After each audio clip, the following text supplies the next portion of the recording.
څلورمه برخه جوجو ناول لیکوال نصر احمد احمدي غږ جیلاني ساج.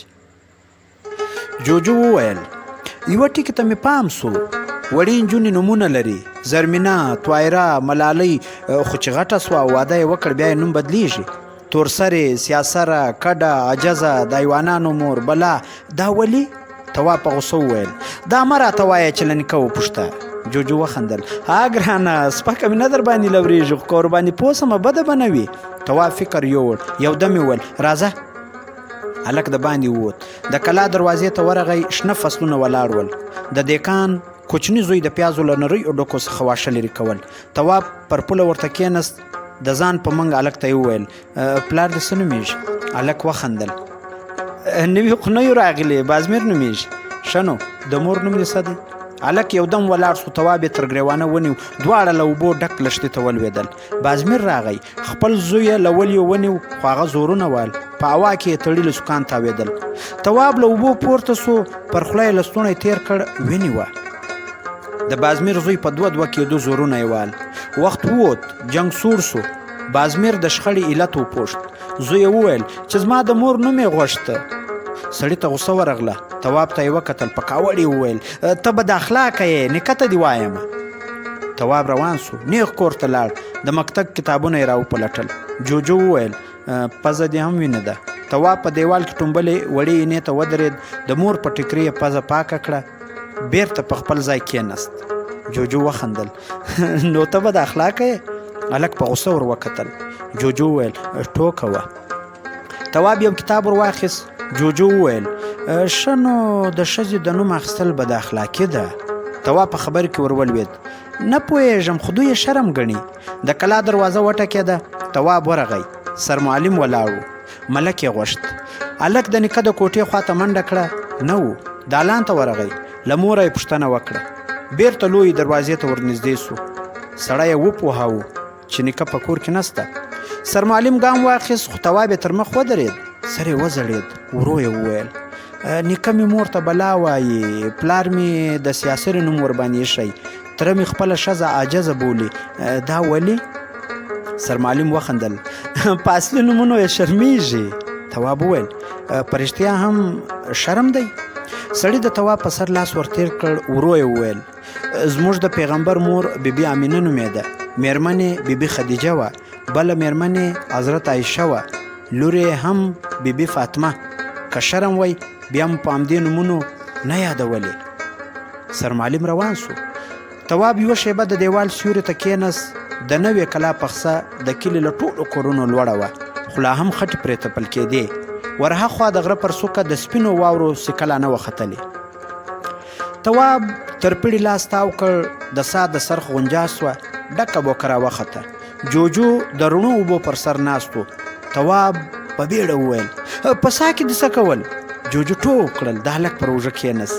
له چونګښ مې معلومات غوښتل. ژوند یې سخت و، په تیاره کې اوسېده، شکایت یې نه درلود. ویل یې چې ښه ده انسانان نه وینم. تواب ډکه بوکه په سطل کې تسه کړه. سطل یې کوچني سخوندر ته کښېښود. جوجو وویل ښه یې نه ساتې، ورته وګوره، وربوز یې له اوبو نه پورته کېږي. تواب په بیړه وویل پلار مې. جوجو ورک سو.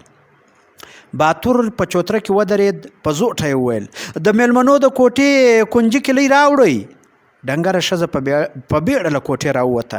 په سره سپڼسي کې پیلې کنجي کیلۍ سړي ته ونیوله. باتور له کلا ووت. تواب ګړندي ګامونه واخیستل. د میلمنو کوټه د کلا په دیوال پورې شنتې وه. هلک کوټې ته ورننوت. نیکه د اوږدې کوټې په بر سر کې ناست و، له میلمه سره یې خبرې کولې. تواب سړي ته لاس ورکړ. وره ته نږدې کېناست. میلمه ته یې وکتل. تیاره وه، څېره یې ړنګه ښکارېدله. پلار یې راغی. د ګاز پر ډبې پورې تړلې جالۍ ته یې اور لګیت ونیو. له فش سره پر سړي ژړه رڼا ولوېده. میلمه له عمره پوخ و. ول خیرنه لونګۍ یې تړلې وه. د تورې پزې پر پلنه څوکه یې د کال دانې داغ ښکارېدو. د تواب زړه تنګ سو. کور ته لاړ. مور یې په نغري د بخار دیګ ایښی و. لندو بوټو خوله نه اخیسته. ښځه په لوګي کې پټه وه. تواب د ټراکټر ټیلې ته ورغی. ګیلنه یې راپورته کړه. بیرته نغري ته راغی. ګیلنه یې کږه کړه. تر بوټو شنه لمبه راتاو سوه. تواب خپلې مور ته وکتل. په سترګو کې یې د دیګدان لمبه ښکارېدله. تواب یوه شیبه ودرېد، بیا یې په سر کې څړیکه سوه. نری درد یې تر تندي پورې راغی. کوټې ته لاړ، اوږد پرېوت. وخت ووت، له چوترې د پلار غږ رالی. د تواب پوښتنه یې کوله. تواب دالان ته ننوت. بدنۍ او چلمچي تیار ول. نیغ د میلمنو کوټې ته لاړ. د میلمه له لاسونو خړې اوبه تویې سوې. پر دسترخوان د لندې ډوډۍ 2 کاسې کښېښودل سوې. تواب ورته نږدې کېناست. میلمه ته یې وکتل. لارې ګولې وروسته به یې د لاس یوه ګوته څټله. د غوښې وار سو. د تواب تره پر یوه اوار پاستې غوښه په 4 برخو تقسیم کړه. میلمه ته یې وکتل. ستا یې تر څو؟ میلمه په ډکه خوله وویل تر 10. سړي له یوه سره حساب پیل کړ. 1 2 3. ده به په هره برخه غوښه خپله ګوته یې ښودله. 10مه شمېره پر یوه غوړه برخه راغله. هماغه برخه غوښه یې د میلمه تر مخ کښېښوده. پاتې برخې هم په همدې توګه تقسیم سوې. ښه شیبه ووته. ژامې خوځېدلې. تواب د خپل پلار غږ واورېد. درغله. ورو یې وکتل. میلمه ته یوه غټه ګوله نیولې وه. میلمه وویل بس دی نیسم خوړلی، خو د باتور لاس هماغسې په هوا کې پاتې و. میلمه ګوله ور واخیسته. د تواب تره هم په پاس کې غوښه ونغاړله. غټه ګوله یې ترې جوړه کړه. میلمه نه خوړله، خو د تواب تره ټینګار کاوه چې د پسه لم دی. سړی مجبور سو. ملک هم په زور سپینه غوښه ورباندې وخوړه. د تواب اوږه درنه سوه. جوجو وویل میلمه یې په ډېره غوښه مړ کړ. تواب په ټیټ غږ وویل دا زموږ رواج دی، د میلمه عزت کوو. شیبه وروسته د دسترخوان ټول سو. تواب د لاس اوبه ور واچولې. بیا په چایو پسې لاړ. کله چې بیرته راغی، میلمه په خوند یوه کیسه راخیستې وه. یاره ملکه عجب سوډر شی و. د کلاشینکوف 2 ګولې یې خوړلې وې، خو بیا هم چاړې ته یې ځان نه ورکاوه. ملک په خبره کې ورولوېد. څنګه دې وموند؟ سړي په خوند وویل بس چا راته وویل چې د بدیدار ورور دی، زنګله ته وتلی. ما هم کلاشینکوف راواخیست. یوه دره مې پسې وغوښته، خو پیدا مې نه کړ. بیا خدای مهربانه سو، د تبر غږ راغی. ورغلم. د یوې سړۍ له تنې مې ور وکتل. شریف یوې وچې ونې ته تبر نیولی و. بس همهلته ورته پرېوتم. د کلاشینکوف زخه مې ورته سیخه کړه. ټاک ټاک سړی بوس راواوښت. منډه مې ور واخیسته. په ګېډه کې لګېدلی و، خو لا یې هم چاړې ته ځان نه ورکاوه. په ډېر زحمت مې ستونی ور پرې کړ. د تواب اوږه درنه سوه. جوجو وویل ولې؟ تواب په خبره کې ور ولوېد. نه پوهېږم. نیکه وخندل. یار عبدالرحیمه نر کار دې کړی د زمری یې زمری. میلمه په خوند وویل اوس به ګلاب شاه ته معلومه سوي وي چې بدي څه ته وایي. نیکه په خبره کې ور ولوېد. ګلاب شاه دې نه کو پیدا؟ نه په خدای. چا ویل چې ایران ته تښتېدلی؟ بس په کومه ورځ چې زما ورور راویویست له همهغه ساعته ورک دی. خو ښه سو، ما یې هم د ورور ستونی ور پرې کړ. خلاص په خلاص. د نیکه خندا پورته سوه. یار عبدالرحیمه زمری یې ولا زمری. جوجو وویل زمری څه ته وایي؟ تواب وویل یو حیوان دی. نو میلمه ولې د دې نوم په اورېدو وپړسېد؟ حتما به کوم ښایسته حیوان وي. نه، زموږ د مکتب په کتاب کې عکس سته. ببره بد شکله څېره لري. جوجو وویل ته به نه یې خبر، بوی به یې ښه وي. که داسې وای نو پر خوله به او پزه به یې مچان نه راټولېدل. هوښیار به وي. نه، یوازې په ښکار کې پیاوړی دی، نور ژوندي ساري وژني. جوجو وویل بیا خو د نیکه سم ورته وایي، میلمه په رښتیا هم زمری دی. د نیکه غږ رالی.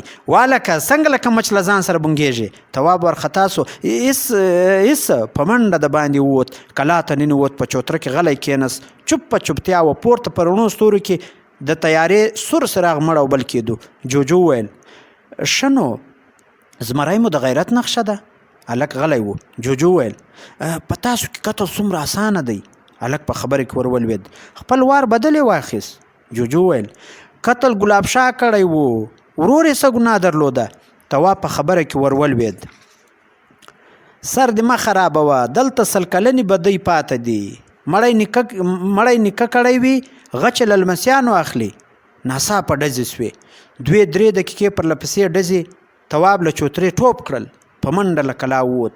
نیکه او د تواب پلار هم د باندې ول. د میلمه درک نه و. نیکه په بیړه وویل تواب زویه له میلمه سره پاته سه. تواب کوټې ته ننوت. میلمه دیوال ته غلی ناست و. ورخطا ښکارېدو. وروسته یې د ګاز ډبې ته لاس ور وغځاوه. تیاره سوه. تواب وویل ډزې په کلي کې دي. د میلمه وارخطا غږ یې واورېد. تا ته د بدۍ زور نه دی معلوم. د ښځو چغې سوې. تواب کړکۍ خلاصه کړه. د کلي له منځه کوکې بغارې راتلې. تواب وویل مه ویرېږه په تا پسې نه دی راغلی. ځواب یې ونه ورېد. تواب د باندې ووت. په کوڅو کې بل څراغونه ګرځېدل. مخکې لاړ. د کلي منځ ته ور ورسېد. خلک راټول ول. تواب اخوره ته وخوت. پر یو چا سپین څادر هوار و. د څادر یوه برخه په وینو سره وه. له سنګلوري کوره د ښځو کوکې لوی لوی بوغارې راتلې.